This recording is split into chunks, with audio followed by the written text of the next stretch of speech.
पूरा विश्व Israel, America, Iran का जो युद्ध चल रहा है उसकी वजह से चिंतित है। गैस के दाम बढ़ चुके हैं, घरेलू और कॉमर्शियल सिलेंडर महंगा हो गया। निश्चित रूप से देश के अंदर आने वाले समय में आफत आने वाली है और लोगों की चिंता पेट्रोल और डीजल कब बढ़ेगा इस पर लगी है। वहीं हमारे देश के प्रधानमंत्री संसद में जाने से परहेज कर रहे हैं। नमस्कार दोस्तों, मैं मुकेश सुदैनिया, आप देख रहे हैं सीधे बोल यूपी। क्या वजह है कि दुनिया में युद्ध की आग लगी, मध्य पूर्व धधक रहा है, लेकिन भारत की संसद और अमेरिका की संसद में चुप्पी छाई हुई है। क्यों नरेंद्र मोदी युद्ध पर खुलकर चर्चा से बचते दिखते और क्यों डोनाल्ड ट्रंप भी अपने ही देश की संसद में इस सवाल से दूर भाग रहे हैं? क्या वजह है कि ईरान इजराइल संघर्ष पर जवाब देने से सत्ता में बैठे नेता कतराते हैं, लेकिन टीवी और राजनीति में चर्चा हो रही है। कांवड़ यात्रा, राम मंदिर और धार्मिक मुद्दों की क्या असली मुद्दों से जनता का ध्यान हटाया जा रहा है? आज इसी पर होगी सीधी और तीखी बात। दुनिया के सबसे खतरनाक युद्ध में से एक इस वक्त मध्य पूर्व में चल रहा है। एक तरफ ईरान, दूसरी तरफ इजराइल और पीछे खड़ा यूनाइटेड स्टेट। लेकिन सवाल उठता है दोस्तों, जब युद्ध इतना बड़ा है तो फिर भारत की संसद में इस पर खुली बहस क्यों नहीं हो रही? प्रधानमंत्री नरेंद्र मोदी की सरकार इस मुद्दे पर विस्तार से चर्चा करने से बचती क्यों दिख रही है? क्यों बगले झांक रहे हैं? क्योंकि अगर संसद में युद्ध पर बहस होगी तो सवाल उठेंगे, भारत की विदेश नीति क्या है, भारत किसके साथ खड़ा है, और अगर डोनाल्ड ट्रंप या अमेरिका की नीतियां विवादित हैं तो भारत का रुख क्या होगा? इसी तरह अमेरिका में भी हालात अलग नहीं। डोनाल्ड ट्रंप ने कई बार ऐसे बयान दिए जिसमें इजराइल की कार्रवाई को सही ठहराने की कोशिश दिखाई। यहां तक कि सारे में कहा गया कि अगर युद्ध में ईंधन के कुओं और पानी के स्रोतों या स्कूलों पर हमला हुआ है तो इसे युद्ध की मजबूरी के तौर पर देखा जाना चाहिए।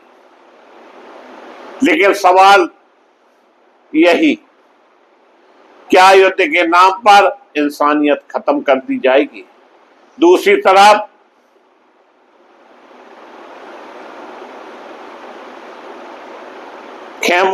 खोमोई के परिवार से भी कड़े बयान सामने आते रहे।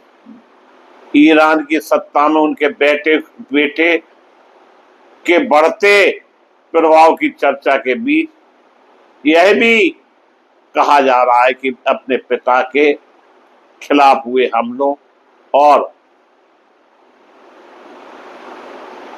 दबाव का जवाब देने के लिए कड़ा रुख अपनाने के पक्ष में, यानी मध्य पूर्व में बदले की राजनीति आग को और भड़का सकती है। लेकिन भारत में क्या हो रहा है? क्या संसद टीवी की बहसों से ज्यादा चर्चा किस पर? कांवड़ यात्रा में कितने लोग जा रहे, राम मंदिर अयोध्या में कितने श्रद्धालु पहुंचे और धार्मिक आयोजनों की राजनीति धर्म आस्था का विषय है। लेकिन सवाल यह है कि क्या देश के सामने खड़े बड़े आर्थिक और अंतरराष्ट्रीय मुद्दों पर भी उतनी ही गंभीर चर्चा हो रही है,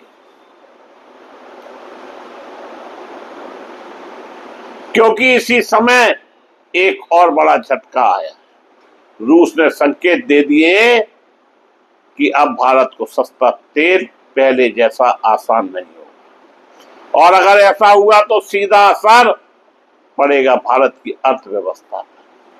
पेट्रोल डीजल महंगे होंगे, महंगाई बढ़ेगी और सबसे ज्यादा मार पड़ेगी मध्यम वर्ग, किसानों और छोटे व्यापारियों पर। तो सवाल सीधा सटीक, क्या दुनिया के इतने बड़े युद्ध पर संसद में खुलकर बहस नहीं होना चाहिए? क्या सरकार को यह नहीं बताना चाहिए कि भारत की कूटनीति किस दिशा में जा रही है? और क्या लोकतंत्र में जनता को यह जानने का अधिकार नहीं कि उनके देश की विदेश नीति आखिर किस आधार पर तय की जा रही है? दोस्तों, इतिहास गवाह है, दोस्ती भी हमेशा सत्ता के हिसाब से बदलती रहती है। आज जो देश दोस्त है, कल यही अपने हित के लिए फैसले बदल लेते हैं। इसलिए असली सवाल नेताओं से नहीं बल्कि जनता से। कल हम असली मुद्दों पर सवाल पूछेंगे, या फिर हमें सिर्फ वही दिखाया जाएगा जो दिखाना आसान है।